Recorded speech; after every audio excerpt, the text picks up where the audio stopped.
you're doing the right thing. You're fighting. Before I used to just let them Take over. tear me down and They're talking about demons. just listen to my thoughts and the demons used to just tear me down all the way down to my lowest.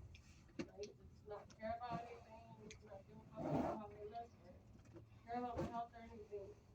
Now I don't want to be like that because I'm working on it and I'm not gonna give up. I'm trying to prove to him and to my family that I can do it and my siblings. But sometimes it gets hard. Sometimes I try to pull myself out into that depression mode. He sees that I'm getting there, but he gets me up and he always gets me up out of that stage all the time. Because once I get there, I won't care about anything. I will just give up and just stop trying.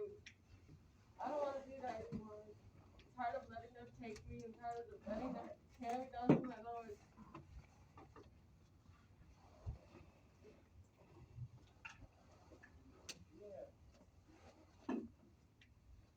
And that's hard on him too because then But I you got, still got up. Got ready. Even though I was still tired, got ready, stayed up because Jan got here. But last night didn't work out. Like I told you I was gonna do. Did it last night because this morning I was getting ready. I wanted to get ready. Yeah. Victor said he got some feedback. What you got, Victor? What you say? I heard you say something. No, I said pray. Yeah, he said pray. I always pray and when I feel like that. I pray before I go to sleep. Really? I mean, I said at least you're catching what's going on with you, you know, and you're trying to take care of it, not just letting it go. Yeah. Yeah. That's where the battle began. And continue to fight. You ain't the only one. He's fighting too. Randy, your peeps, they're fighting too. You know what I'm saying? It's not easy on anybody. And he's probably like struggling with his own demons, but you know, he's probably not saying anything about it because he's trying to take care, make sure that you're right. You know what I mean? I'm always making sure that these two are right before I worry about myself. All I need to do is get my social security and I'm helping these guys out before I can help myself. Because I know I'm stronger. What's social security? Huh? Social security. You said social security? That's all I'm missing. The only paperwork I'm missing. You can do it online, you know that, right? Yeah, I know that. Did you have it before? Yeah, I did, but that's really old and I just placed it. Oh, you used to get social security? Talking about a social security card. Yeah. Oh, okay. Yeah, but I just want to, anybody got any feedback that you want to share with Kiana? Can I parallel her real quick? Yes, can we get side topic, please? I'm sorry. I'm going way out my comfort zone again because I'm on fire. I'm on fire, and the universe tells me. And like I've had some weird stuff happen, and it's weird that to me it's very awesome, but it's weird the stuff that she's describing.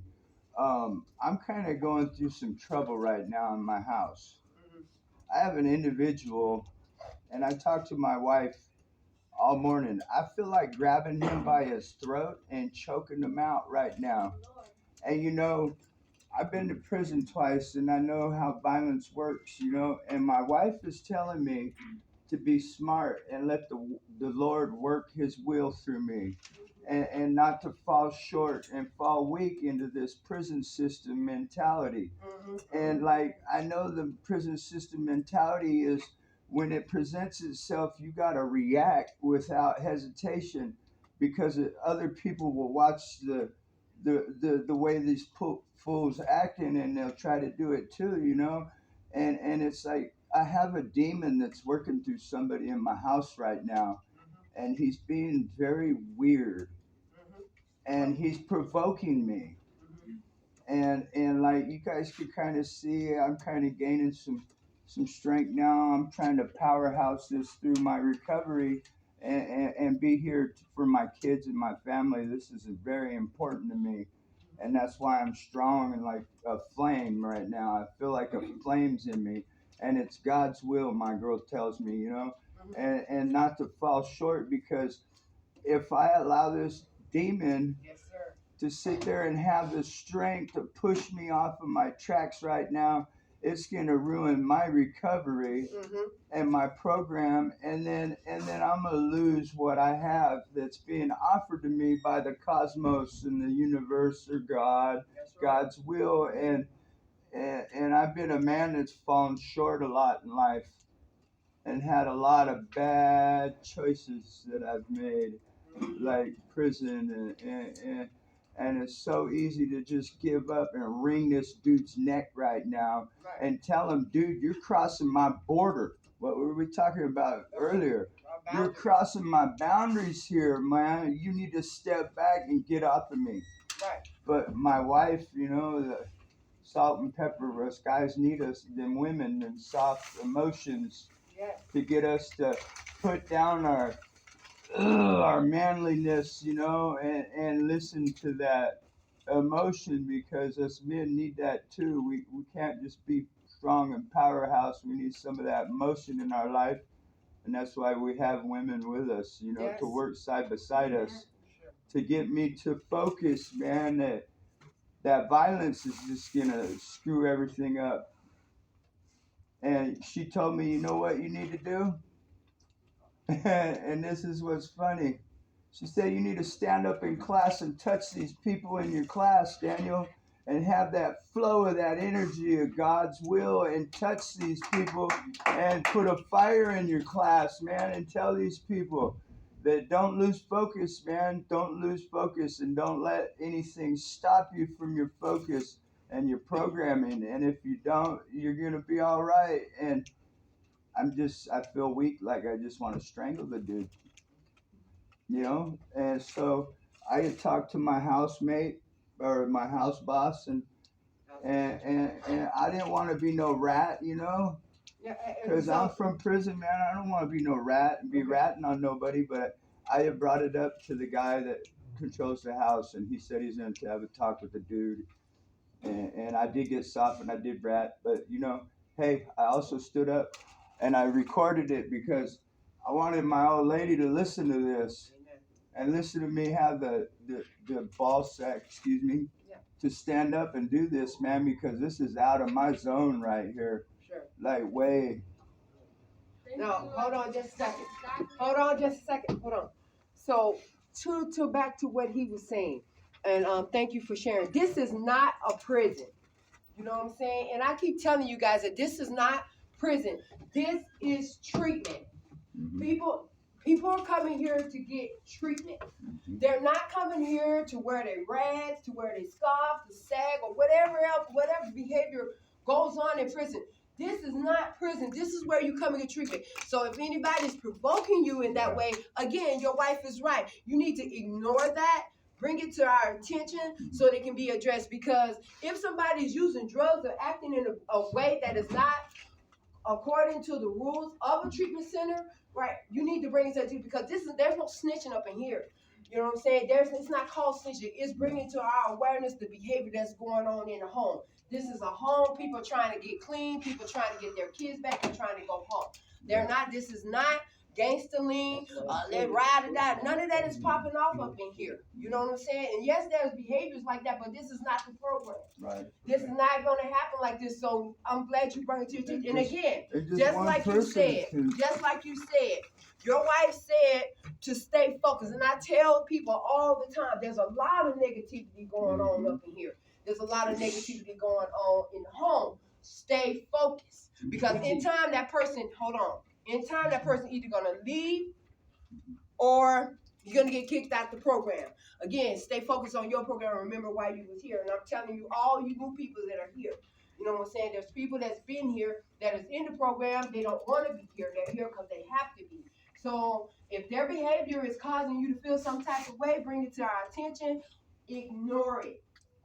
Ignore it. Stay focused. Because you can do it. In 90 days, you can get up on your feet. You can get your family back in 90 days. You can get a job. Stay focused and remember why you're here. Ignore the foolishness, the messiness, the chatter.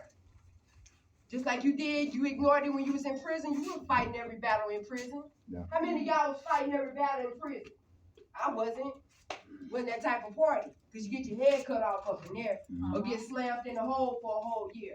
So I had to choose my battle wisely. And I tell you also and everybody else that is here, choose your battles wisely because every battle don't need to be said nothing. Every battle don't need to be fought. Just because somebody else is messy and being foolish, that don't mean you have to stoop to the level. This is not prison. This is not the streets. You don't have to defend yourself because somebody's up there running their mouth about you or lying about you or running and telling stuff on you. You don't have to address that. And then my secondary house guy, he comes to me as he blesses me with his knowledge. Me when I was in prison, I was part of the wood pile, the white dudes. We weren't real too close with the black community in prison. And sometimes you get negative feelings, And because you're surrounded by those feelings, and they rub off on you.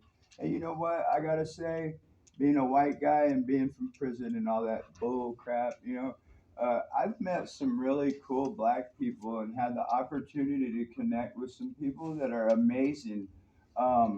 This guy from my house, he designed a water filtration system that he had blessed Africa with in Michigan, and now he's in the United States. And this guy is so far advanced than me, and his story of the will of God and how he had worked. He did this Saturday night, and I was blown away on the kitchen table, and that's what started this flame that's in me right now, and did this. And I had told him, I said, I shared your story with my wife. And then it came back to me, and now she tells me I need to stand up and talk in front of the people, and I mean, these people are awesome. They have a very good story and a good message, and like he came to me this morning, and he goes, Daniel, have you ever read the book of Daniel? And it shook me, man. It like shook the crap out of me. I'm like, you mean Daniel the Lion's Den? And I was giggling because that's exactly what's happening in my life right now. This exact second. Like I'm in the den of lions, and I'm watching this negativity, these demons, like trying to shake me in this den and trying to alter me from off these tracks. Okay, now so we're gonna intervene with was those weird. thoughts. It was weird that We're gonna he came intervene out. with those thoughts, and that's where the cognitive behavior. That's where you go to do better, and you redirect those thoughts. And we're gonna anybody got any feedback? Because we're gonna move on. Then I'm sitting by this dude, and he goes, "Hey, what's your name again?" I go, "Daniel," and he goes, "Like Daniel in the Lion's Den." Now that's twice today. I've been blessed with that, like touched. I was like, "Whoa, that's crazy," you know what I mean? But I'm done. Yeah, you guys, that's crazy, Hold on man. just a second. Thank you for sharing. Appreciate you. Isaiah, do you have any? You raise your hand. Look. Oh, yeah, that's fine. After what he shared, I was getting some flashbacks, some memories of times that I ignored stuff while I was in a program. Unless somebody was trying to take shots at me and say, off me or have me off, I didn't even know, call me a broke ass nigga, this, that, and the other. You know what I mean? I sat there and laughed at him, and, I was wondering who the hell are you, talking all this kind of shit. So I can understand where he's coming from. So how did you? But I appreciate what you said, like bring that to somebody's attention. It's not a snitch move to do, but it is annoying. Yeah. Because the last program I was at, I ignored that type of behavior, and then I still got kicked out of the program for doing nothing. And so when those situations, what we do, we keep pushing, right? Situations happen all the time. Come on, we're dealing with people, humans. You know what I'm saying? We don't stop just because one monkey don't stop no show. All right. So we keep pushing. Behaviors happen. People do stuff. We keep pushing because at the end of the day, those are minor compared to our goals. You know what I'm saying? What we're moving toward. And that's everywhere, whether you're in a program or wherever you're going to always have to turn your head, hold your tongue, and keep pushing. You know what I'm saying? Because this is not the end of, this is just a tip of the iceberg of Rockstar. with your goals and your plans. This is only 90 days